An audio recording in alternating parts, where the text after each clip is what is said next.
नमस्कार, बहुत स्वागत है आपका अपना एमपी के इस बुलेटिन में। मैं हूं आपके साथ ऋतु ज्ञानवानी। मेरे सहयोगी पुनीत भी न्यूज रूम से जुड़े हुए हैं, उनके पास भी चलेंगे कुछ खास खबरों के लिए। पर इस वक्त सबसे बड़ी खबर की बात करते हैं। सबसे पहले रायपुर से बड़ी खबर है, बीजेपी के नए नेता प्रतिपक्ष का ऐलान हो चुका है। नारायण चंदेल बने हैं नेता प्रतिपक्ष। धर्मलाल कौशिक की जगह अब बने हैं नेता प्रतिपक्ष चंदेल। बीजेपी विधायक दल ने यह बड़ा फैसला लिया है। न्यूज 18 की खबर पर मुहर लगी है।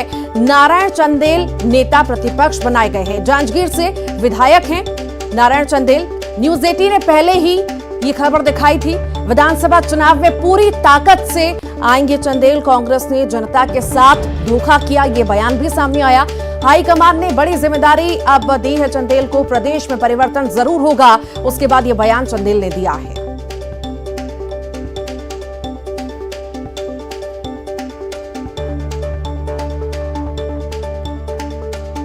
प्रतिपक्ष नारायण चंदेल, हम उनसे बातचीत करते हैं कि नई जिम्मेदारी इनको मिली है। चंदेल जी, सबसे पहले आपको बधाई नेता प्रतिपक्ष बनने की। क्या प्राथमिकता होगी आपकी? 3 विधानसभा के सत्र शेष हैं।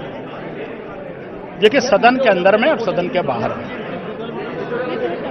राज्य सरकार की जितनी कमी है, जितनी खामी है, जितनी नाकामी है, जितने जनविरोधी काम है, उसको हम सदन के अंदर में ग्राम सभा से लेकर विधानसभा तक उसको उठाएंगे और इस सरकार का जो असली चेहरा है उसको जनता के सामने बेनकाब करेंगे। चंदेल जी, एक सवाल यह है कि नेता प्रतिपक्ष तो आप बन गए, धरातल पे क्या इसका संदेश है, क्या मैसेज है?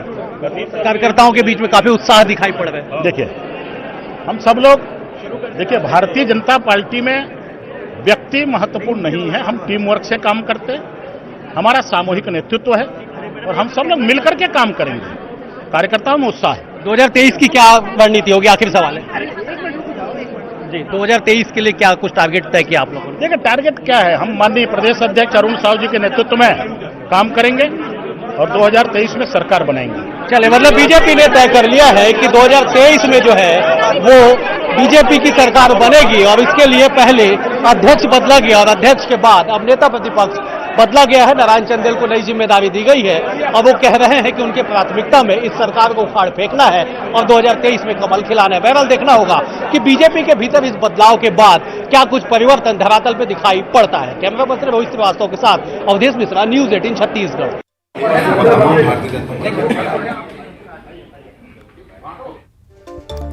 जांजगीर से विधायक है नारायण चंदेल, अब नए नेता प्रतिपक्ष बनाए गए हैं। न्यूज 18 की खबर पर मुहर लगी है। हमने पहले भी बताया था कि नारायण चंदेल के नाम पर मुहर लग सकती है और ऐसा ही हुआ। नारायण चंदेल के नाम पर मुहर लगी है, नए नेता प्रतिपक्ष बनाए गए हैं। धर्मलाल कौशिक की जगह अब नेता प्रतिपक्ष नारायण चंदेल बने हैं। बीजेपी विधायक दल का यह बड़ा फैसला सामने आया है। जांजगीर से विधायक हैं नारायण चंदेल। न्यूज 18 की खबर पर मुहर लगी है। इस वक्त की बड़ी अपडेट आपको दे रहे हैं। छत्तीसगढ़ में नए नेता प्रतिपक्ष का ऐलान हो चुका है। कई दिनों से कयास लगाए जा रहे थे नेता प्रतिपक्ष बदलने के और ऐसा ही हुआ। कल जब धर्मलाल कौशिक से पूछा भी गया था तो उन्होंने कहा था कि कल जो फैसला होगा देखा जाएगा, आप सभी के सामने होगा। और आज जो फैसला ले लिया गया, नारायण चंदेल के नाम पर मुहर लगी है।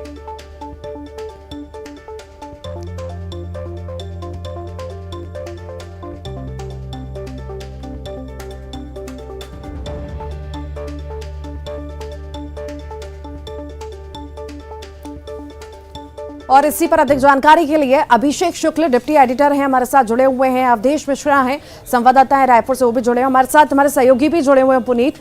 अभिषेक, सबसे पहले आपके पास आना चाहूंगी। नेता प्रतिपक्ष के नाम पर मुहर लगी और मुहर लगते से फॉर्म में नजर आ रहे हैं चंदेल। बिल्कुल, उनके नाम पर मुहर लगनी सिर्फ औपचारिकता थी। तय हो चुका था कि नारायण चंदेल ही नेता प्रतिपक्ष बनेंगे। 1 to 1 जैसी बातें जरूर सामने आ रही थी, लेकिन ये पहले से तय हो गया था कि नारायण चंदेल हर उस समीकरण पर फिट बैठते हैं जो बीजेपी को इस वक्त चाहिए। तेज तर्रार आक्रामक नेता, अच्छा बोलते हैं, विधानसभा से लेकर संगठन सड़क तक हर जगह बोलते हैं। जातिगत समीकरण में भी बड़े फिट बैठते हैं, ओबीसी हैं, कुर्मी वर्ग से आते हैं। तो ये तमाम समीकरणों को साधने के लिए बीजेपी ने तय किया है और सबसे बड़ी बात यह है कि बड़े आसानी के साथ नेता प्रतिपक्ष का ये चुनाव हुआ। कांग्रेस ने हालांकि इस पर तंज भी कसा है कि बड़े शांतिपूर्वक बीजेपी ने नेता प्रतिपक्ष का चुनाव कर लिया, क्योंकि पहली बार 2018 के बाद जब ये नेता प्रतिपक्ष का चुनाव हो रहा था तब बड़ी उठापटक हो रही थी और बहुत लंबा वक्त लग गया था, नेता प्रतिपक्ष बीजेपी तय नहीं कर पा रही थी। लेकिन इस बार बिल्कुल तय कर लिया गया था। पहले बहुत शांतिपूर्ण तरीके से एक औपचारिक बैठक हुई और नाम का सामने यहाँ पर घोषणा कर दिया गया। साफ इससे मैसेज है, केंद्र ने कमान अपने हाथ में बिल्कुल ले रखी है, इसीलिए ये मैसेज नीचे तमाम नेताओं तक था। शांतिपूर्ण तरीके से सब कुछ हो गया। केंद्र ने जिस नाम पर मुहर वहां पर लगा दी वो नेता प्रतिपक्ष यहां पर बन गया। अब जहां तक नेता प्रतिपक्ष बदलने की बात है, इसे एक महज शुरुआत मानना चाहिए, क्योंकि प्रदेश अध्यक्ष, नेता प्रतिपक्ष और अब माना जा रहा है कि संगठन स्तर पर यह बदलाव होगा। और संगठन स्तर पर किस तरीके के बदलाव होंगे, मोर्चा प्रकोष्ठों से शुरुआत हो सकती है, महामंत्री लेवल पे बदलाव हो सकते हैं, बहुत सारी चीज़ें हैं। कार्यकर्ताओं में बेहद खुशी है। अवधेश वहाँ मौजूद हैं, वो ज़रूर इस बात का जिक्र करेंगे। खास बात यह है, रमन सिंह के प्रभाव से बीजेपी निकलने की पूरी जो कवायद थी उसमें यहाँ पर सफल हुई है। इस पूरी कवायद को उसी तौर पर देखना चाहिए। पहले प्रदेश अध्यक्ष और नेता प्रतिपक्ष उनकी पसंद के थे, अब जो है प्रदेश अध्यक्ष और नेता प्रतिपक्ष केंद्र ने अपने पसंद के हिसाब से बिठाए हैं। तो कुल मिलाकर पिछले 15 साल की जो सरकार थी, जिस पर बार बार सत्ता पक्ष हमला करता था, उसको बिल्कुल पीछे छोड़ने और दूर करने की कोशिश यहाँ पर साफ नजर आ रही है। बिल्कुल फ्रेश चेहरे यहाँ पर कोशिश नजर आ रही है। और जैसा अभिषेक आप कह रहे थे कि रमन सिंह से पार्टी को बाहर निकालने के लिए, रमन सिंह का ही एक प्रकार से अपने ही उनके लोग बैठे हुए थे, उससे बाहर निकालने के लिए कवायद की जा रही है। अवधेश हमारे सहयोगी जुड़े हुए हैं, अवधेश के पास चलते हैं। अवधेश, आप जब बात कर रहे थे नारायण चंदेल से, तो उन्होंने एक बात कही और कहा उन्होंने कि व्यक्ति या पद महत्व नहीं रखता है पार्टी में। उसके बावजूद ये बदलाव क्या कहता है? परफॉर्मेंस नहीं हो रही थी, पार्टी समझ चुकी थी, इसीलिए ऊपर से लेकर नीचे तक बदल डालेंगे।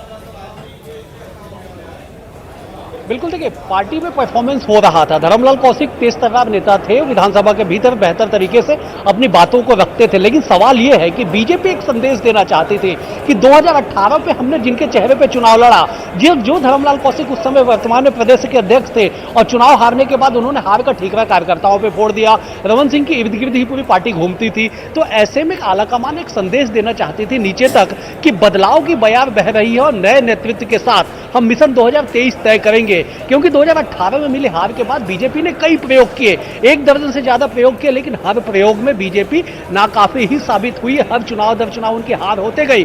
तो ऐसे में क्या कुछ रणनीति बनाई जाए, एक आलाकमान के सामने एक बड़ी चुनौती थी। और इस चुनौती को पार पाते हुए जैसे अजय जामवाल को क्षेत्रीय संगठन महामंत्री बनाया गया, वो यहाँ पे आकर ताबड़तोड़ उन्होंने मैराथन बैठकें ली और बैठक लेने के बाद जो रिपोर्ट भेजी, उस रिपोर्ट के आधार पर यह तय कर दिया गया कि पार्टी में चेहरा को बदला जाएगा, संगठन में नेतृत्व क्षमता को बदला जाएगा। और यह हुआ कि अरुण साहू को पहले अध्यक्ष बना दिया गया और नारायण चंदेल को अब जो है नेता प्रतिपक्ष बनाया गया। देखिए, नारायण चंदेल को नेता प्रतिपक्ष बनाया गया, कोई पार्टी के इंटरनल में कुछ ज्यादा इसके होना है नहीं, क्योंकि विधानसभा के में 3 जो बैठकें हैं वो बची हुई है। एक बजट का सत्र होगा, एक शीतकालीन सत्र होगा, एक अगले साल मानसून सत्र होगा। ठीक, बहुत शुक्रिया अभिषेक आपका। अवधेश, आपका भी बहुत बहुत शुक्रिया। भोपाल की अब बात करेंगे। बीजेपी प्रदेश कार्यालय में बड़ी बैठक शुरू हो चुकी है। राष्ट्रीय सह संगठन महामंत्री शिव प्रकाश की मौजूदगी में बैठक हो रही है। बीजेपी प्रदेश अध्यक्ष वी डी शर्मा, सीएम शिवराज बैठक में शामिल हैं। सांसद, विधायक और संगठन के प्रमुख पदाधिकारी बैठक में मौजूद है। बैठक में नगरीय निकाय चुनाव परिणाम की समीक्षा होगी। मिशन 2023 की रणनीति पर मंथन होगा।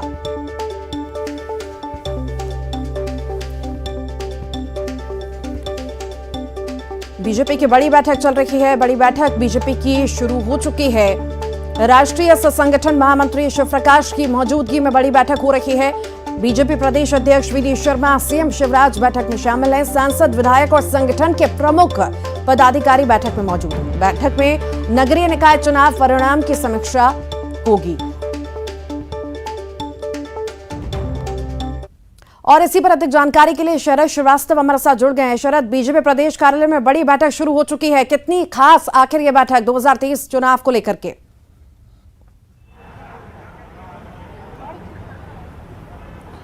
देखिए, बिल्कुल ठीक कहा है आपने। ये जो बैठक है वो शुरू हो चुकी है और इस बैठक में जो सांसद हैं, विधायक हैं और संगठन के प्रमुख पदाधिकारी हैं उनको बुलाया गया है। मेरे पीछे आप जो गहमा गहमी इस वक्त देख रहे हैं ये बीजेपी प्रदेश मुख्यालय की ही है और उससे आप अंदाज़ा लगा सकते हैं कि ये जो बैठक है वो कितनी महत्वपूर्ण है। इस बैठक में जो राष्ट्रीय सह संगठन महामंत्री हैं शिव प्रकाश, वो बीजेपी के प्रदेश अध्यक्ष वी डी शर्मा और मुख्यमंत्री शिवराज सिंह चौहान मौजूद हैं। देखिए, दो मकसद इस बैठक के माने जा रहे हैं। एक तो ये कि हाल ही में मध्य प्रदेश में जो ग्राम सरकार है और नगर सरकार है उसका गठन किया गया, यानी कि नगरीय निकाय के चुनाव हुए और पंचायत के चुनाव हुए। तो उन चुनावों के जो नतीजे रहे और जहां जहां बीजेपी को हार का सामना करना पड़ा तो उसकी क्या वजह थी, आखिरकार कौन कौन से फैक्टर रहे जिनकी वजह से बीजेपी को हार का सामना करना पड़ा। और इस बार तो बीजेपी को मेयर पद पे हालांकि नुकसान उठाना पड़ा है और पार्षद और जो नगर परिषद गठित हुई हैं उनमें ज़रूर उनका दावा है कि उनके ज़्यादा जो पार्षद हैं या सदस्य हैं वो जीत कर आए हैं। तो ये जो पूरी समीक्षा है वो उसकी होगी और आने वाला जो 2023 का मिशन है यानी कि विधानसभा के चुनाव हैं उसको लेकर क्या कुछ रणनीति पार्टी की होनी चाहिए, जो कमियां निकाय चुनाव में रहीं वो कैसे दूर करें और जिम्मेदारी भी तय करने की बात एक सामने आ रही है कि संभव है इस बैठक में जिम्मेदारी भी तय की जाएगी जो सांसद हैं विधायक हैं उनको लेकर। तो कुल मिलाकर कह सकते हैं कि जो चुनाव संपन्न हो चुके हैं उनकी समीक्षा इस बैठक में होगी और आने वाला जो 2023 का विधानसभा का चुनाव है उसकी रणनीति क्या हो उस पर इस बैठक में मंथन होगा, ये माना जा रहा है। जी, बहुत शुक्रिया शरद जानकारी को साझा करने के लिए। तो बीजेपी की बड़ी बैठक चल रही है और कई सारे अहम मुद्दों पर खास बातचीत, खास मंथन हो रहा है। आखिर देखने वाली बात होगी कि क्या कुछ इस बैठक में खास रहता है।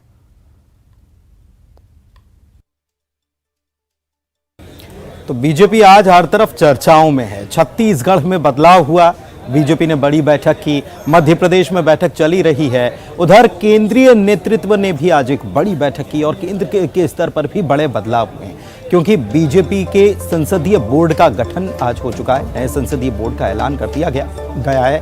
इसके साथ ही साथ केंद्रीय चुनाव समिति का भी गठन कर दिया गया है। एमपी से सत्यनारायण जटिया को बड़ी जिम्मेदारी मिली है, उन्हें केंद्रीय चुनाव समिति में शामिल कर लिया गया है।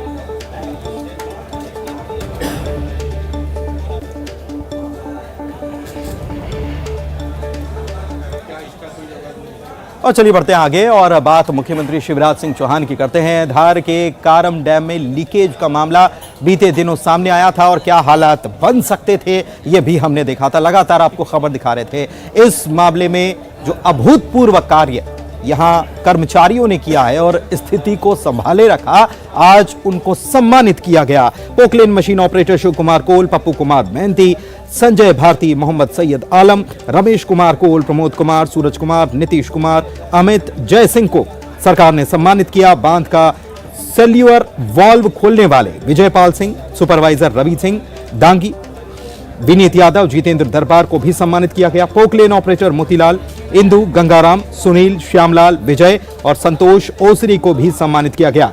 सीएम ने इस मौके पर कहा कि जांच कमेटी इस मामले को लेकर बनाई गई है, दोषियों पर कार्रवाई की जाएगी। बता दें कि कुछ दिन पहले ही 304 करोड़ की लागत से बन रहे कारम डैम में लगातार बारिश हो रही थी और डैम लबालब भरा हुआ था, वहां से पानी का लीकेज शुरू हो गया था और ये बहुत भयानक स्थिति बन सकती थी। लेकिन इन कर्मचारियों ने दिन रात लगकर काम किया और उस स्थिति को संभाले रखा। इसकी वजह से कई गांवों पर खतरा मंडरा रहा था। डैम को खाली करने का काम इनके माध्यम से ही हो सका।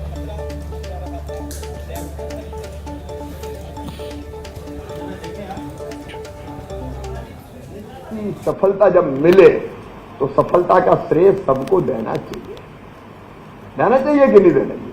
जिनने काम किया सबको देना चाहिए।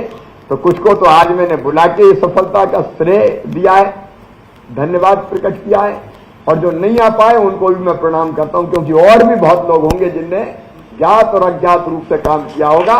मैं उनको भी दोनों हाथ जोड़ कर प्रणाम करता हूं। तो उन सबके कारण इस आपदा से हम निपट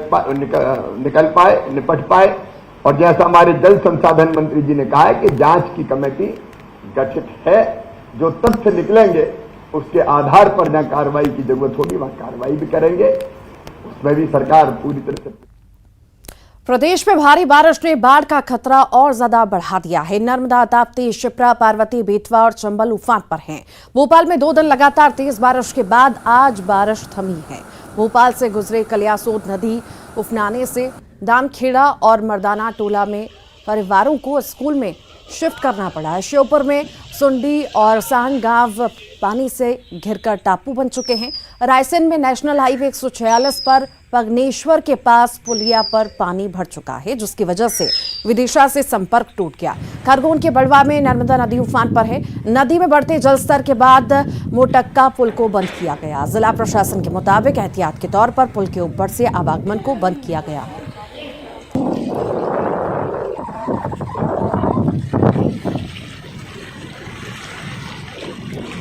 नर्मदा नदी में उफान के चलते खरगोन के महेश्वर में अहिल्या घाट पर बने मंदिर जलमग्न हो चुके हैं। भक्तों का कहना है कि घाट पर स्थापित शिवलिंग का अभिषेक करने के लिए मां नर्मदा खुद पहुंची हैं।